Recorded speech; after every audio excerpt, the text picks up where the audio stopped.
Hi, everybody. It's so good to be here. I love this space with all of you. Um, I had taken the ministry class with Sharon and Bill, and one of the things that they have encouraged us to do is when we speak at church, that we allow it to be inspirational and not practiced. And, I'm a teacher, man. If there's one thing I'm really good at, it's thinking and writing and practicing and then presenting. And so to do it um, through inspiration is a challenge, but I'm going to do that today.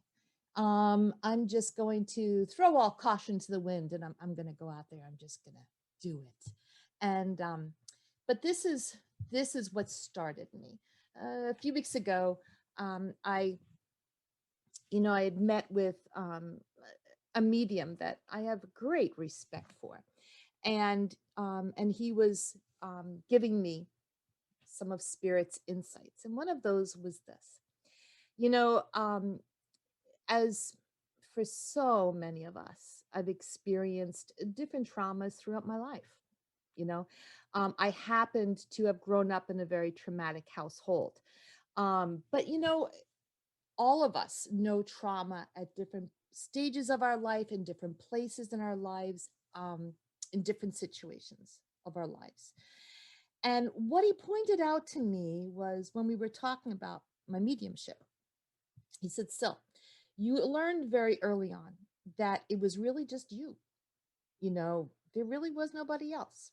And so that really, you grew up understanding that you could not trust other people. And I know that I am one of many with that type of experience."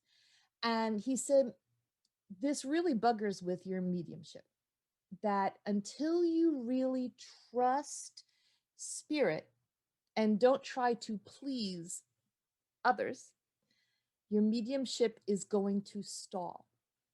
Well, as a medium, a growing medium, you can imagine I was just like, you know, you know. And but I've had time to ruminate on that and let that marinate, shall we say.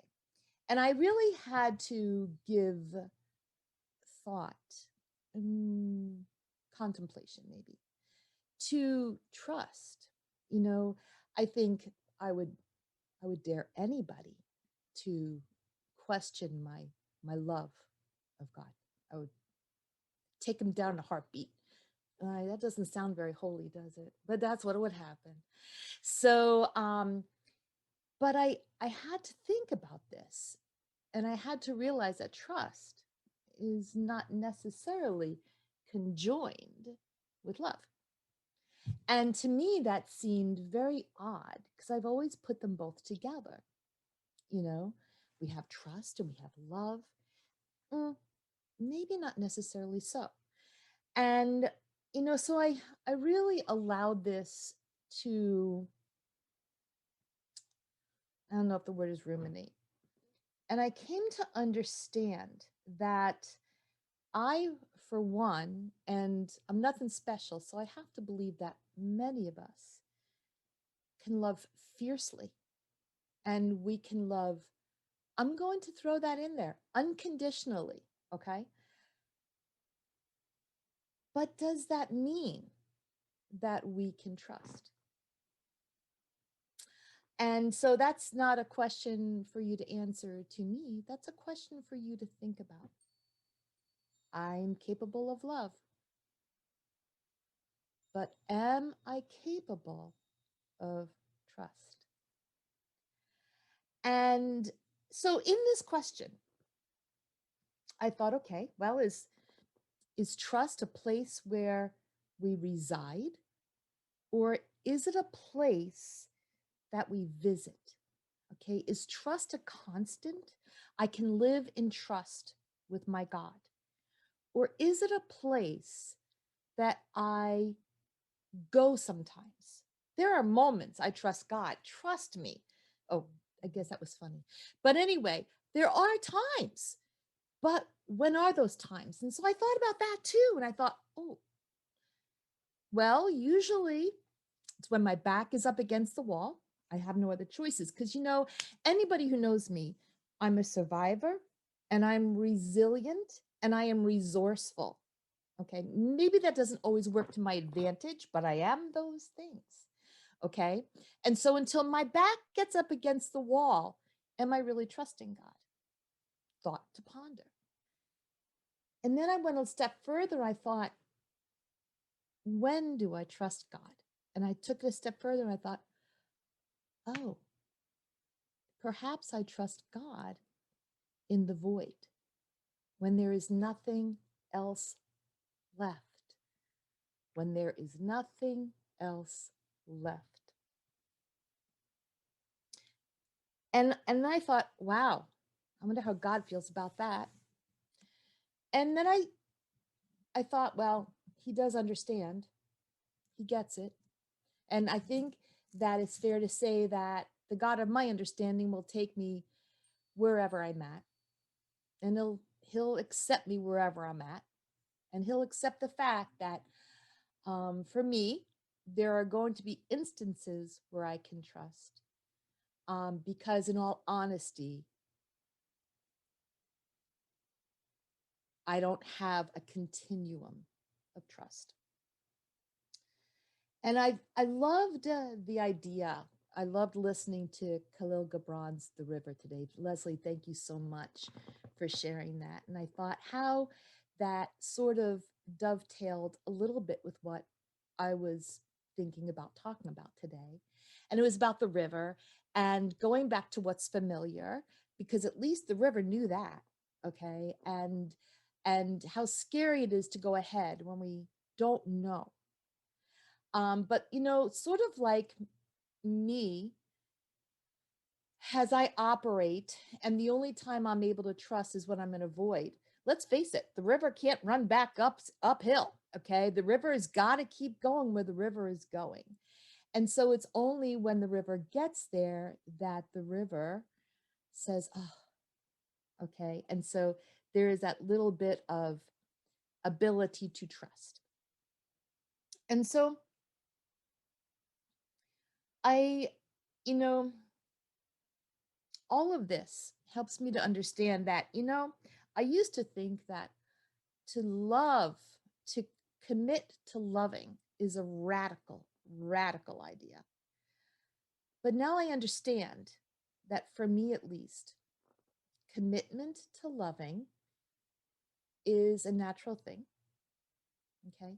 As long as I allow spirit to be in the middle of that. What is radical for me is trust. And I used to think, oh my gosh, if I don't trust, how can I say that I love? And for me today, I stand here and I say, I will love unconditionally. I don't know what will happen as a result of that love. I will love unconditionally. But I'm aware that that is different than trusting. And so I have done myself the favor of understanding them as two separate entities instead of, well, if I do one, then I have to do the other. Or if I feel one way, then I have to feel another way. No, no, not for me. That I accept that trust is a choice, and it's a choice that I do not always make willingly. Okay, sometimes I have to be pushed, I have to have my back against the wall.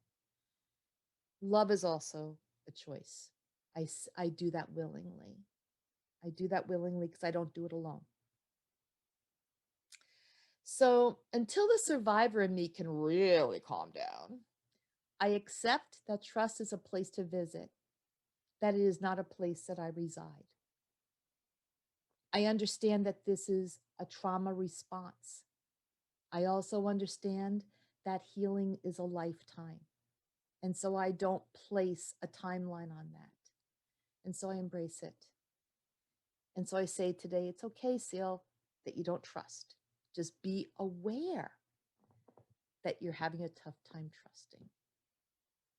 And I don't pass judgment on myself anymore. And I understand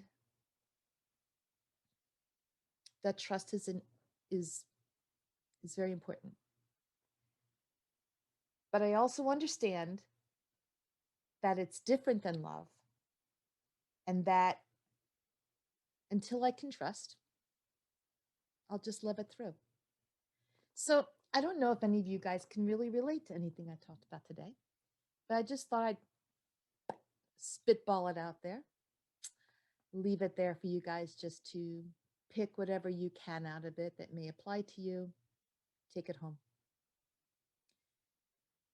But I leave that with you. Please understand that trust is radical, and that maybe it's not a place where we need to live, but it's a place that we can visit. And God bless you. Thank you for allowing me to share today.